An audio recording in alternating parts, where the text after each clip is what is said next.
choice is important. People have to make choice about and identify what purpose they attach to their lives. And for me, when I was young, it was all kinds of problems, but that came with a silver lining, in a sense that they made a number of us who lived that life at the early stage to say we shouldn't accept this. And therefore we even risked our lives and said, it's just either it's your choice to live like this, meaning like nobody, and in those hardships, or to give it a fight because you don't accept it. So, together with others, we made that choice, and we decided to shape the kind of life we wanted, irrespective of the fact that we were also aware by doing that, the life we are looking for may not be lived. Wow. Yes, we made that choice, very conscious about it. And later on, when we got involved in trying to shape the life we wanted at a very high risk, of course, many people didn't make it through.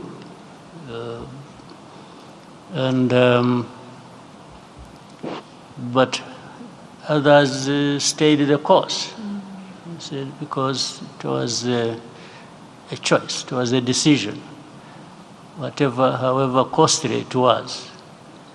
And there's another challenge that is associated with that over time. Having gone through that, made those hard choices and taken the risks. Actually, there's another side that there's something ringing in you and saying, so if I took this risk to shape my life to be different from what it was, am I the one going in any way to contribute to making people feel like I felt that time? I don't know whether I'm understood here. That's a heavy weight.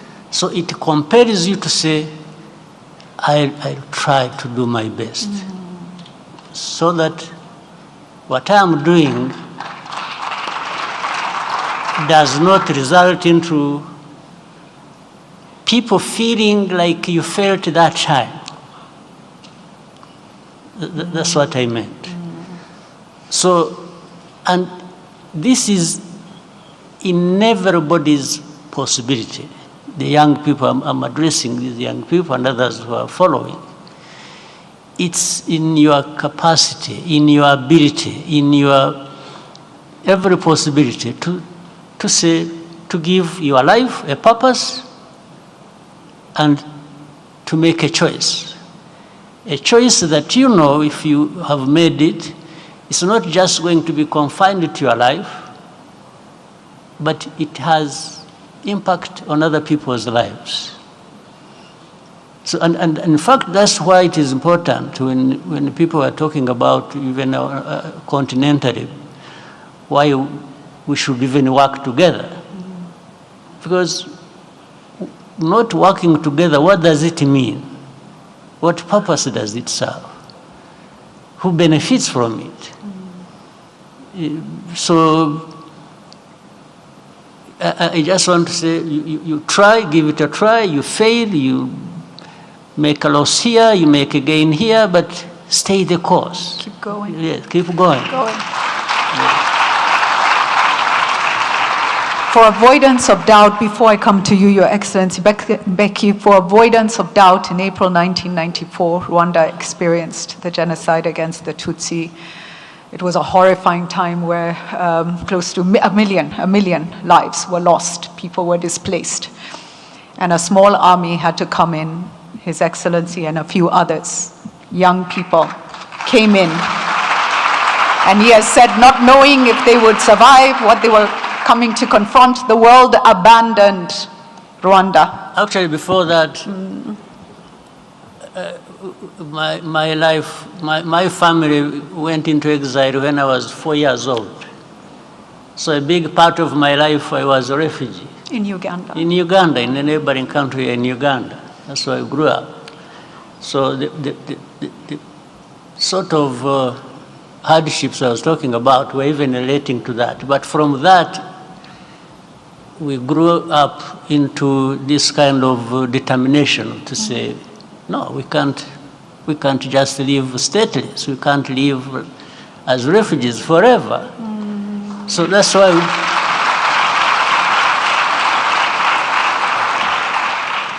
so the genocide in Rwanda had started long ago, in the early 60s. That's how I became a refugee with my parents.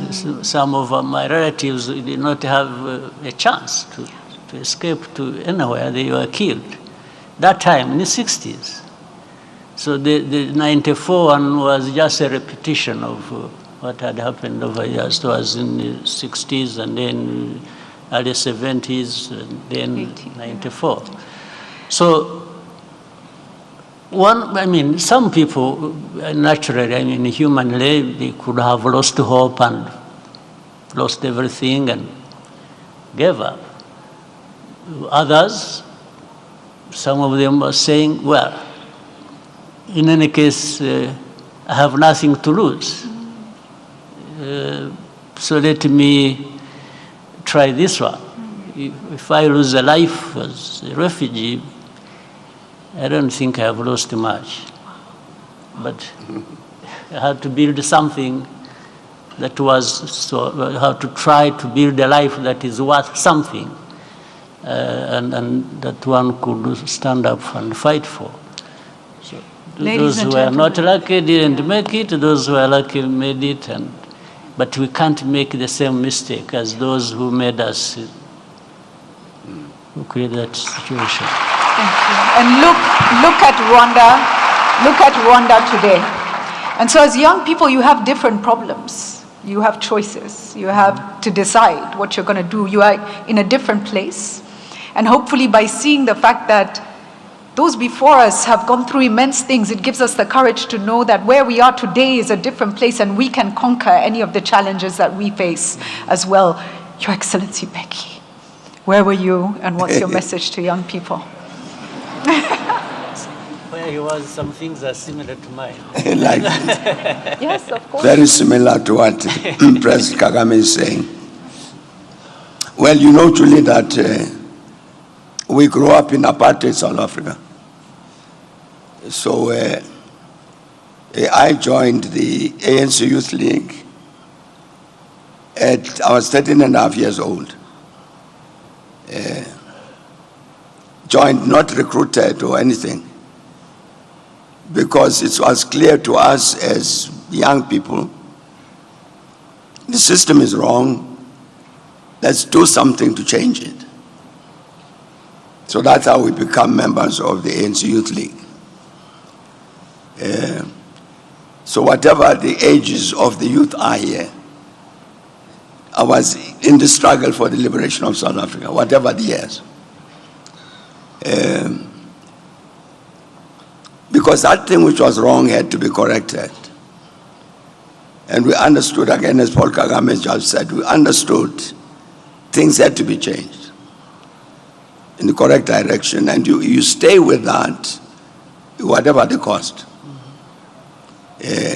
For instance, all of us, I had 4 siblings, 3 brothers and 1 sister.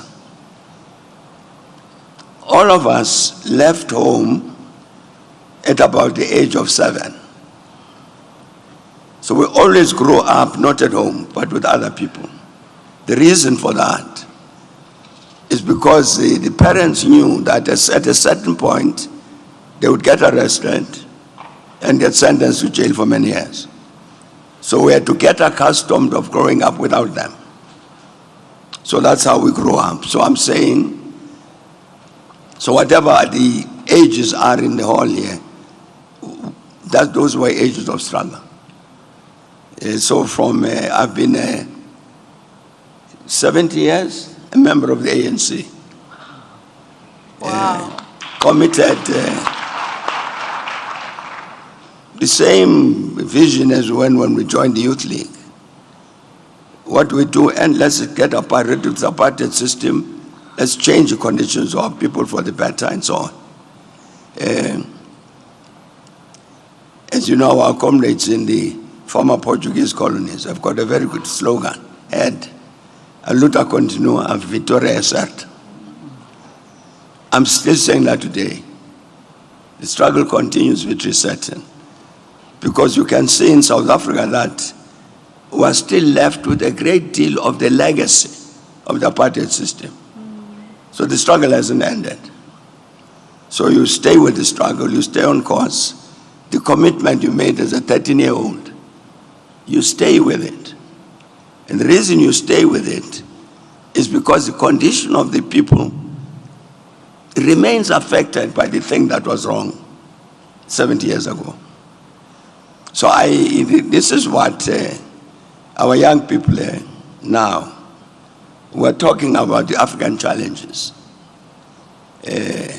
We're searching for answers to some of the questions, what is to be done, practically, seriously. That these young people must stay with that struggle until indeed the Africa we want emerges. And not say, I've said somewhere that when you are running a marathon, there should be no point where you say, look, I'm tired, now I'm dropping out. You got to run the marathon and finish. And I think that's a task of our people, young people here, that they must run that marathon to make sure that this Africa we want does indeed emerge. Thanks. Let me add something that I thought. When I was talking about my case, and which is similar to President Becky's, as you said, fighting for a cause and so on. A couple of things have to be borne in mind, and that will help. One, you have to choose again. You have to be selective. There has to be justification for a fight. Don't just pick fights for the sake of it. I know young people are hot heads, and it would just feel like we went through that. We know what it means. So don't just pick a fight because you can't fight. Choose a moment. Choose what for, and it must be a just cause. And when you have been clear about it, you've done all the checks, then give it the fight it deserves. But be selective. Wow. Choose. My father was a military man, and he always said, you do not unleash the military until it is a last resort. Yes. You do not go into a fight until you have no other choice, and you have different avenues. Leadership. So what we've heard from this conversation, leadership, governance structures, I think the idea that we have choices to make, but to make good choices, we have to have knowledge. We have to know where we've come from. We have to know the different paths we have access to. We have to recognize our own capacity, but the capacity of the network. Those around us collaborate. We have to stay on course. We'll make mistakes. You'll get back up, dust yourself off, keep moving. Stay on course. Let's give a big round of applause, please, to this incredible panel. Thank you, thank you. Please, let us also allow, I think His Excellency, we can allow you if you need to leave. We will say thank you very much. Thank you. Otherwise, if you will stay, either way, we are in your hands. A round of applause as they head down. Thank you. Thank you so much. Thank you.